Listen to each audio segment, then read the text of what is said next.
Assalamualaikum and hello. My name is Farhan Zaimia Jamisha. I'm a student from the animation course strand CAFF 115 with a matrix number 2024-23-9896. In this video, I'm analyzing one artist in modern art to talk about their life, works and events that happened to them that I got from the internet. The artist that I picked for this video is Salvador Dali. He was a Spanish surrealist artist who was renowned for his technical skill and precise craftsmanship that he used to produce the striking images of his artwork. He was born on the 11th of May in 1904 and died on the 23rd of January in 1989.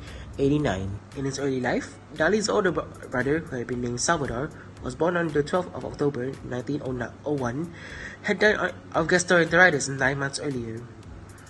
Dali was haunted by the idea of his dead brother throughout his life. Mythologizing him in his writings and art, Dali said of him, and I quote, "We resembled each other like two drops of water, but we had different reflections." Dali attended the Municipal Drawing School at Figures in 1916 and also discovered modern painting on a summer vacation trip to Cadaqués with the family of Raymond Picot, one of Dali's early mentors. The next year, Dali's father organized an exhibition of his charcoal drawings in their family home. He had his first public exhibition at the Municipal Theater in Figures in 1918. In early 1921, he was introduced to Futurism by both his uncle and the Picot family. In 2022, Dali moved into the student's residence to attend the San Fernando Royal Academy of Fine Arts in Madrid. There, he drew a touch to himself with an eccentric and a dandy attitude. He had long hair, sideburns, coat, stockings, knee breeches in the style of English aesthetes of the late 19th century. Also in 1922, he began what would become a lifelong relationship with the Prado Museum, which he felt was, incontestably, the best museum of old paintings in the world. Each Sunday morning, Dali went to the Prado to study the works of the great masters.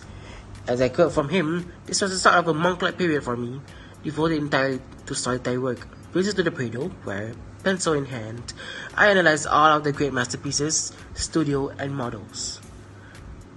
Those paintings by Dali in which he experimented with cubism earned him the most attention from his fellow students, since at the time there were no cubist artists in Madrid.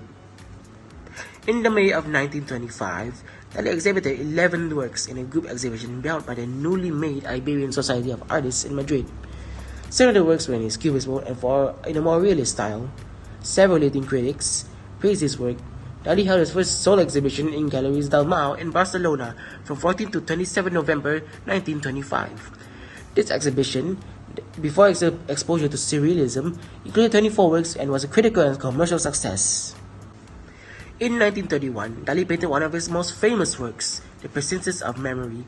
This was a few years after a strain on his relationship with his father after he disproved with Dali's relationship with his future wife, Gala, and a connection to the surrealists as he saw that it was a bad influence on his morals. The Presences of Memory developed a surrealistic image of soft, melting pocket watches. The general interpretation of the work is that the soft watches are a rejection of the assumption that time is rigid or deterministic. The idea is supported by other images in his work, such as the whole expanding landscape or limp watches shown being devoured by ants. The impact the singular piece had on art history and pop culture cannot be understated. The painting has become an iconic symbol of the surrealist movement and is very widely recognized as one of the most important works of the 20th century art. It has been featured in countless books, movies, and TV shows, and inspired countless artists and designers. So, of course, what can we learn from this journey? We can understand that taking inspiration from the masters and understanding of oneself is key in one's art journey, and he had many to learn from both his peers and his mentors. We can also understand that one needs dedication to master and the technical skills needed for painting. I have to take inspiration from his methods and hopefully grow my own knowledge in art. That's all I can convey for today about Salvador Dali and his endeavors in surrealism. Thank you for your time. Bye-bye.